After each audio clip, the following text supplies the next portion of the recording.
আসসালামু আলাইকুম everyone, it's me Ananya from Akib Ananya. কি অবস্থা সবার? কেমন আছেন সবাই? অনেকদিন পর আপনাদের জন্য আরো একটা লং ভিডিও নিয়ে আসছি, তাই একটু ধৈর্য সহকারেই দেখতে হবে। আর আমরা সবাই রেডি হয়ে চলে যাচ্ছি বালিয়ারকেটে। এখন সিএনজি ঠিক করে দেন, বালিয়ারকেটে পৌঁছে যাই, তারপর আমরা গিয়ে ফুড করে বসে যাব, কারণ প্রচুর খিদা লেগেছে। আর আমরা যাওয়ার পর গেস করতে পেরেছি যে আমাদের আজকে আসাটা একদমই উচিত হয়নি। ফ্রাইডেতে এত বেশি ভিড় থাকবে, আমরা লিটারালি শকড হয়ে গিয়েছি ভিড় দেখে। যাই হোক, অনেক কষ্ট করে জায়গা ম্যানেজ করে দেন বসতে পেরেছি। এরপর আমাদের ফুড চলে আসে আর আমরা এখানে একটু ভিডিও করে নিচ্ছিলাম। দেখেন, আপনাদেরকে দেখাই ভিড়টা কেমন ছিল। এত বেশি ভিড় ছিল, মানে একজন বসতেছে একজন উঠতেছে, দাঁড়াই ছিল আধা ঘন্টা করে। দেন এখানে আমরা এবার খাওয়ার পালা। আমাদের খাওয়া চলে আসছে আর আমরা কী নিয়েছি এর আগে আমরা খাওয়ার উপর ঝাঁপাই পড়ছিলাম, যে জন্য আমি ভিডিওটা করতে পারিনি। আমরা এখানে নিয়েছি মুচমুচে ছোট পেঁয়াজগুলা, সিঙ্গারা নিয়েছি। আমাদের সাথে ছিল খালু, দেন ছিল আন্টি, আকিব, আমি, আমার শাশুড়ি, আমার বাচ্চা। এরপর আরও নিয়েছি এখানে অন্থন। মূলত আমরা অন্থন খেতে বালিয়ারকেট বেশি যাই। নিয়েছি থিক স্যুপ, যেটা থাই স্যুপ।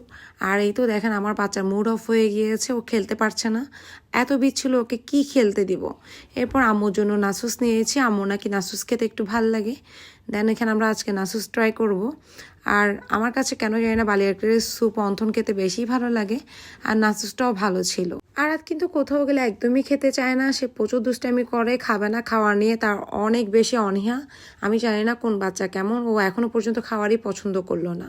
এরপর আন্টির জন্য আন্টির পছন্দের পাস্তা নিয়েছি। আন্টির জ্বরের মুখ থেকে উঠছে আর ওনার নাকি অনেক বেশি পাস্তা খেতে ইচ্ছে করছিল। দেন আকিবের জন্য নিয়ে নিলাম আইসক্রিম। দেন আমরা ওখানে খাওয়ার শেষ করে একটা দাওয়াতে চলে যাই। দাওয়াতটা ছিল সিমরানদের বাসায়। আর ওখানে গিয়ে দেখি যে আমাদের জন্য নাহিদ আন্টি অনেক নাস্তা বানিয়েছে। এই তো দেখাই দিচ্ছি কী নাস্তা বানিয়েছে। দেন রুমা আন্টি করেছে ডিনার। আর ডিনারের মধ্যে অনেক কিছু, খিচুড়ি ছিল, চিংড়ি ছিল, ডিম ছিল, স্যালাড ছিল, মুরগি ছিল, গরুর ঝুড়ি ছিল, কি বলবো, অনেক কিছু ছিল। আর এদিকে ছিল সাদা ভাত, আরও ছিল কচুরমুখী। এরপর আমরা ওখান থেকে খাওয়া দাওয়া শেষ করে বাসায় চলে আসি। অ্যান্ড পরের দিন আমি আর আমার বাচ্চা বের হয়ে যাই। আর দেখেন, এখানে আমার বাচ্চাকে আমি এই জিনিসগুলো দেখাচ্ছিলাম, ও তো কেনার জন্য পাগল হয়ে যায়। বাট ওকে কিনে দেওয়া হবে না, কারণ একটু পরে ওগুলো নষ্ট করে ফেলবে। ও ধরছিল না, ভয় পাচ্ছিল। দেখেন কি একটা অবস্থা, ও খালি ভয় পায়। বাচ্চা নিয়ে বের হওয়ার পর প্রত্যেকটা মাই এই জিনিসগুলো ফেস করতে হয়। খেলনা কিনে দাও, এটা কিনে দাও, ওইটা কিনে দাও, না হলে গ্যাঞ্জাম লেগে যায়। আমি মূলত 2 নাম্বার গেট ফিনলে শপিং মলে গিয়েছিলাম, আর আমার কিছু অ্যাক্সেসরিজ লাগতো, যেটা কিনা কসমেটিক্স আইটেমের মধ্যে। দেন আমি ওখানে চলে যাই, ঘুরে ঘুরে জিনিস দেখছিলাম। দেন আমার যে জিনিসগুলো প্রয়োজন ছিল আমি এগুলো কিনে নিই। আর আমার কাছে টপ নোচের জিনিসগুলো আসলে ভালো লাগে, মনে হয় যে একদম অথেন্টিক। বাট এখন না একটা জিনিস বুঝতে পারি না, যে মানে একদিন একটা জিনিস ইউজ করার পরে নিজেরাও কনফিউজড হয়ে যায়।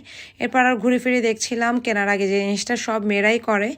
আর এই তো এখানে হেঁটে আমি আর আরাত বের হয়ে যাচ্ছিলাম এখন। এরপর আবার একটা জুতার দোকানে ঢুকি, এরপর আবার কসমেটিক দোকানে ঢুকি, একটার পর একটাই করতেছিলাম। ভিডিওটা কেমন লেগেছে অবশ্যই কমেন্ট করতে ভুলবেন না, অ্যান্ড বেশি বেশি করে লাইক, কমেন্ট, শেয়ার করতে হবে। দেন আমি এই সবটাতে প্রায় সময় যাই, আর এই সবের ভাইয়াগুলোর বিহেভিয়ার অনেক বেশি ভালো ছিল। আর আমি এখান থেকেও কিছু আইটেম কিনি। দেন আমি চেক করে নিচ্ছিলাম ডেট অ্যান্ড সব কিছু ঠিকঠাক আছে কি না। জিনিসটা সবারই চেক করা উচিত, কারণ বাসায় এসে আবার কনফিউজড হয়ে তো লাভ নাই। ভিডিওটা এই পর্যন্ত, ভালো থাকবেন সবাই।